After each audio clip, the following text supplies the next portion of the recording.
Kuna vitu vitatu ambavyo nimejifunza, na hivi ndio vitu ambavyo nilikuwa navikosea sana kwenye maisha yangu.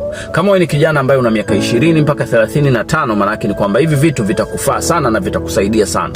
Na kitu cha kwanza ambacho nimejifunza ni kwamba mafanikio yako huwa yanafanana na mafanikio ya watu 5 ambao waliokuzunguka, watu wako wa karibu.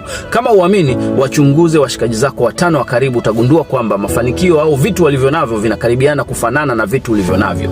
Na jambo la pili, sikuwa najua kwamba ili ujue pesa ilipo, maana yake ni kwamba unatakiwa ujue vitu gani ambavyo vinachukua pesa kutoka kwenye mifuko ya watu, na ujue vitu ambavyo vinachukuaga pesa kutoka kwenye mifuko yako. Alafu ukishajua hivyo vitu, ndio unatakiwa ufanye hivyo vitu ambavyo vinachukuaga pesa kwenye mifuko yako, ili uweze kuchukua pesa kwenye mifuko ya watu wengine. Na kitu cha tatu ni kutokujua ufanye nini.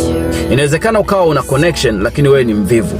Inawezekana ukawa una uwezo lakini hauna connection. Inawezekana ukawa una kipaji lakini hauna nidhamu.